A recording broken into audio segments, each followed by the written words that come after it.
My mother-in-law is suing me for not letting her see my kids one weekend. She thinks they're her kids. This is what happened. Subscribe to Am I the Jerk on YouTube and hit the bell for notifications. So this has been my week/weekend, guys. Friday night around 10:30 p.m., my mother-in-law texted my hubby informing us that she would be at the apartment to get the kids Saturday evening. This was worded as an FYI, not a request. At the time, she was informed that we have plans for Saturday evening, but she could get them Sunday if weather permitted. She argued this, but gave in. Saturday night comes and the roads are not safe. Mixed snow and rain all day with more in the forecast for Sunday. My husband texts my mother-in-law that the kids wouldn't be going anywhere because of the road conditions. She agreed that the roads were bad and we thought that was the end of it. On Sunday, my husband went to work and the kids and I went about our normal weekend routine. Then, at noon, my mother-in-law shows up on my porch informing me she was taking the kids, and also had the stuff to cut their hair, which had never been discussed. I reiterate that husband had told her the kids were not leaving the house because the roads were not safe. She proceeded to scream at me that she can take the kids whenever she wants to because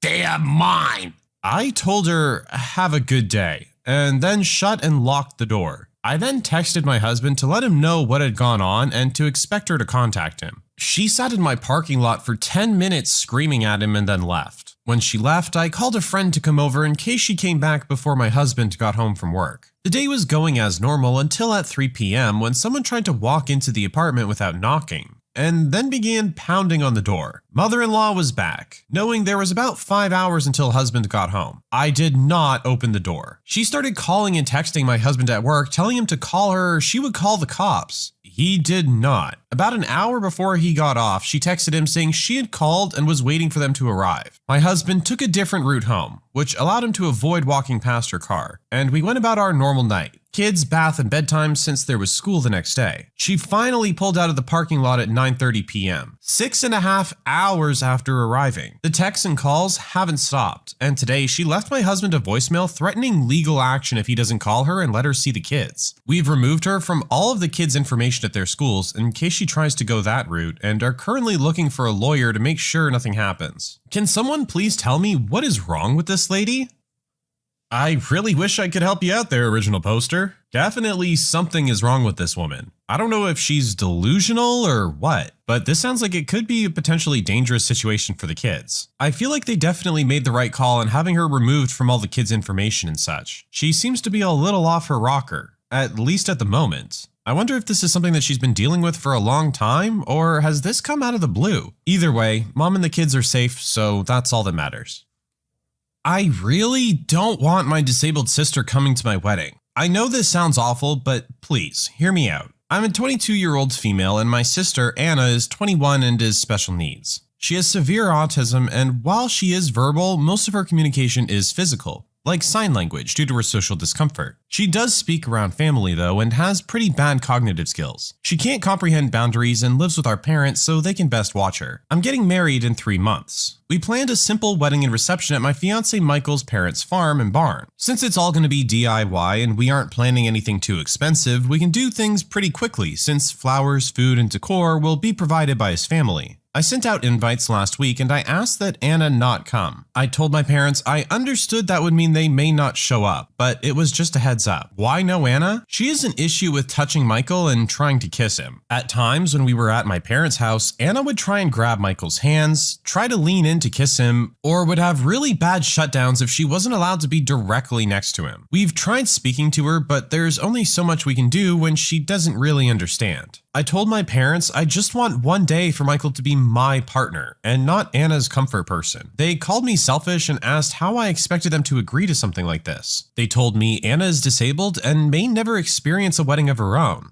And while I have Michael for probably the rest of our lives, she'll have no one. And that Michael and I can be a little more understanding to the reality of her life. I feel like a total jerk, and what they're saying has really gotten to me and I'm starting to question my decision. Update, my parents called me letting me know they won't be coming, and that it's best I don't bring Michael around anymore since I've chosen some man over my sister. They told me that Anna wanting to kiss Michael and hug him is normal for women her age, and that she doesn't understand what her feelings mean. I suggested they try to redirect her during the wedding, but they said Michael is going to be family to her and he needs to get over it. I suggested they watch the wedding via web, and they said that's not fair. and that they deserve to see things in person. I asked if I could pay for someone with proper credentials to watch her that day while they pay attention, and they asked what I would do when they died and if I'd pawn her off every time. I dropped the unfortunate truth bomb that I don't want to put any more of my life aside for Anna anymore. I did it up until I turned 18. And that Anna is not my life's responsibility and I won't be her keeper. I assured them I'd pay for her care, but if she's okay doing this to Michael, then I worry for if I ever do choose to have children and what she would do to them. They said I was sick for suggesting she'd do anything to my future children and hung up on me. They sent a lengthy text telling me not to contact them until I could do the right thing. So that's where we are. What do you guys think? Am I being a jerk about all of this?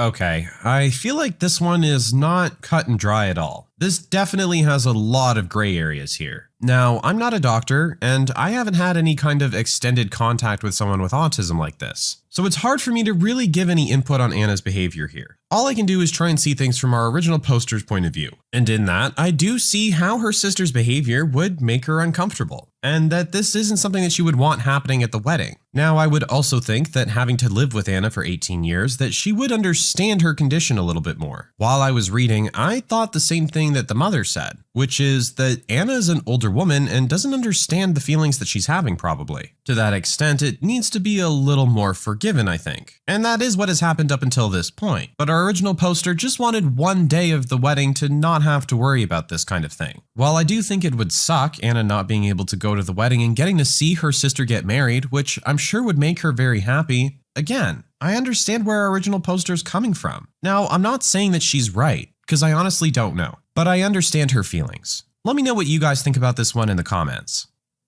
I had to turn off the home Wi-Fi so that my wife would stop working. I, 35, have been married to my wife Jen for 3 years, and before that we dated for 6 years. She's also 32 weeks or 8 months pregnant with twins. She's my best friend and I absolutely adore her, with one minor flaw. She's a huge workaholic/perfectionist. While we both have very well-paying jobs, Jen's job is way more stressful and time-demanding. Even though she's brilliant and amazing at what she does, she often works around the clock, on average 60-hour weeks, at home and in the office. This wasn't a problem before, but about 2 weeks ago, her doctor told her to take a step back from work, i.e. to go on early leave, since the stress was starting to cause her a couple of health issues, even though the babies themselves are fine. However, being the workaholic that she is, she's still been working from her laptop 6 to 8 hours almost every day, which, fine. I understand that she had a couple of cases that she needed to finish, but most days she was so focused on work that she was forgetting to eat meals and falling asleep at her desk. So yesterday when I got home, I realized she had done the same thing again. I woke her up and told her that she needed to go rest in bed. She insisted she was fine and said there was an emergency with a client of hers and she just needed to finalize some things for a coworker. I asked her to just take a break first and take a nap and eat, but she said that she would once it was done and that it wouldn't take her more than an hour. I told her fine, but no longer than an hour even though I was pretty annoyed. So 2 hours later, when she was still working, I became frustrated and unplugged the Wi-Fi and put the cable out of sight. The only purpose of this was to cut her off from work on her laptop because she clearly had no intention of stopping. Once she realized, she yelled at me, called me a jerk, and she said I was treating her like a child and accused me of being controlling, condescending, and borderline abusive. I told her that she's being stupid and just to let the coworker that asked for her help to handle it. I said that she was free to use the mobile hotspot on her phone, or figure out the router herself, but otherwise I would plug it back in when I woke up, which I did. She was so mad that she slept in the guest room, and when I went to apologize the next morning for calling her stupid, not for cutting the internet, she said that she can't even look at me. She hasn't said another word to me since. I'm starting to feel like I might have been a bit extreme, even if I only did it out of concern. But honestly, she's overdoing it by trying to meet deadlines that she's not even supposed to be responsible for. So, am I the jerk?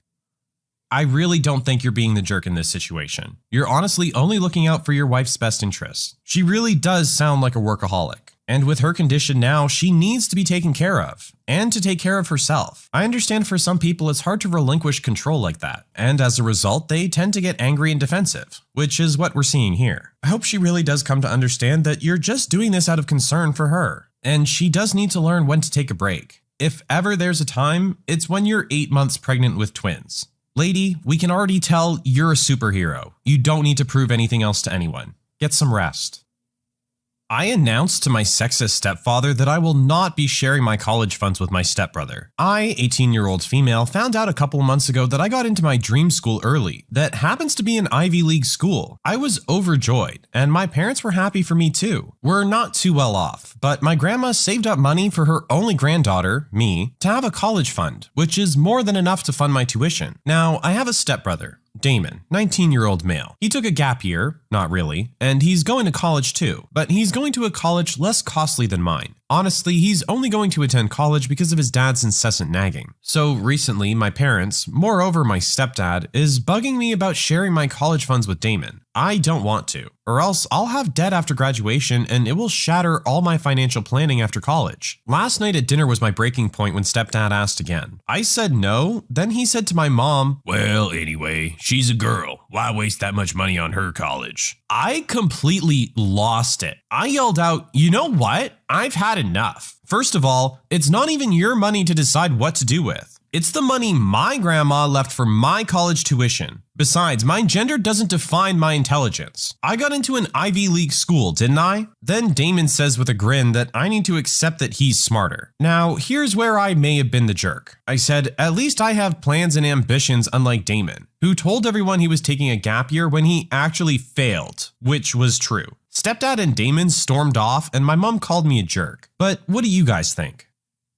No, I think that comment was entirely fair game. I think everything you said was completely true. It is your money. It was left to you by your grandmother for your college tuition. You got into a great school that you actually care about and want to get the education. It sounds like your stepbrother would really just be a waste of the money and end up dropping out, which isn't something that you would want to financially be contributing to. And stepdad probably knows this as well, which is why he's trying to pawn off some of the funds to you. Stepbrother wanted to cut in with a snarky comment and got one right back. And he's just pissed that yours was better. You're not the jerk. Don't feel like one. People need to take responsibility for their own actions, or their own kids. If you want to go to college, you pay for it. If you want your kid to go to college, you pay for it. Why do you expect someone else to cover that cost for you? You clearly understand how much money it is and how hard it is to get that kind of money. Else you would have it readily available already, wouldn't you? So cut the girl some slack. And that sexist comment, screw you.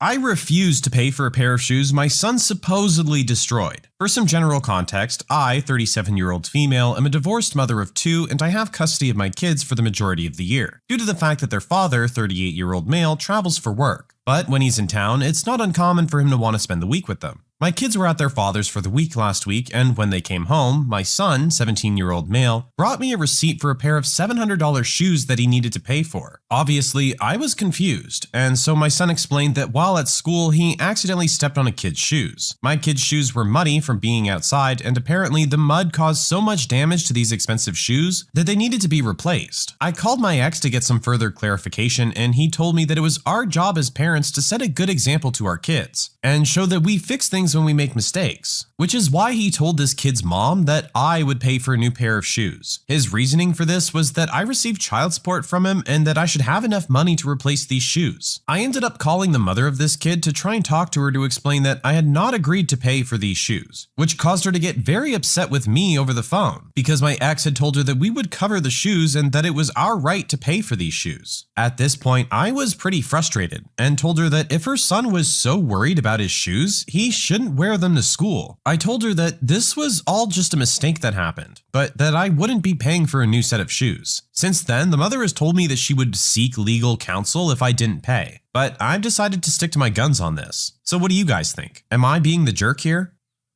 So this is a bit of a weird one where I kind of feel like everybody's right. I do think that they should pay for the shoes. $700 is a massive cost. If that was a nice pair of shoes and your kid ruined them, it is logical for you to have to replace them. I also agree that if it's a $700 pair of shoes, the kid shouldn't be wearing them to school in the first place. I agree with the mother, who says that she doesn't feel like she should have to pay for these. The only clear person in the wrong here is the father. The thing he got right was accepting responsibility for his son ruining the shoes. The thing he got wrong was then immediately passing that responsibility to his ex-wife. If you're going to offer this woman payment for the shoes, be prepared to at least pay for half of it. And his reasoning for his ex-wife paying for it is that he pays child support? That doesn't cover random $700 shoes. That covers basic food and expenses. You can't just throw this kind of thing in and assume that child support would cover it. I feel like he really and truly is the jerk of this story.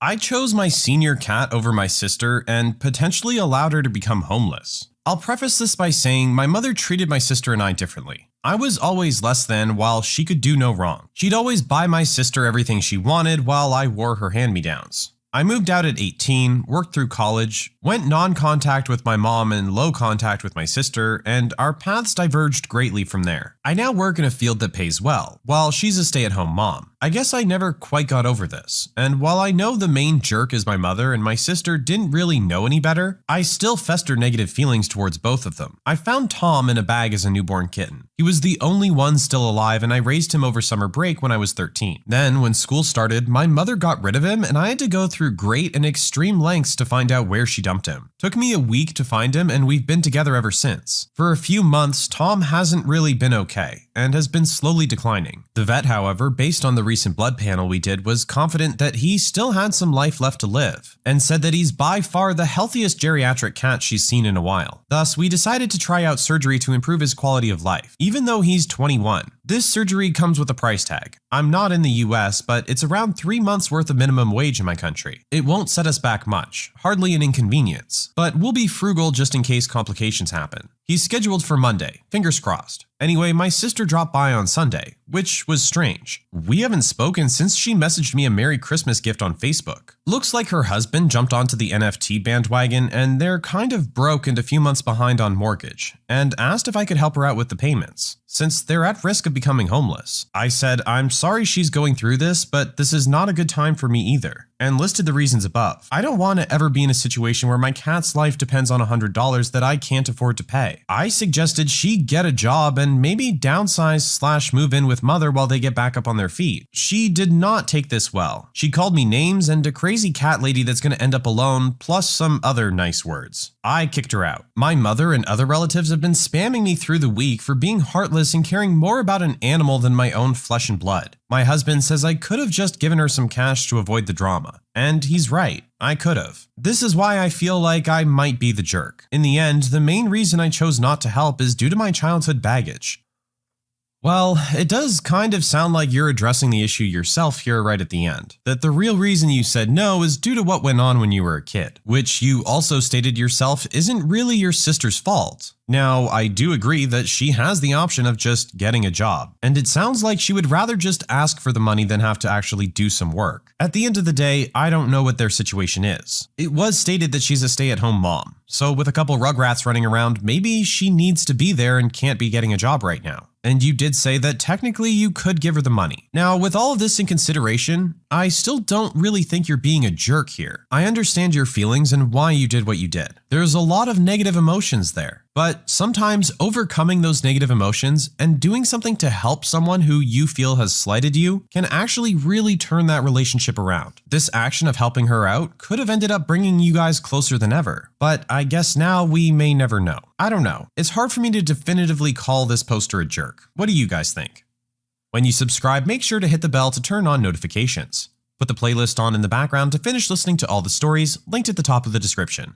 And if you like Am I the Jerk, give Am I the Genius a shot, linked in the description as well. Either way, thanks a lot for watching, and we'll see you guys next time.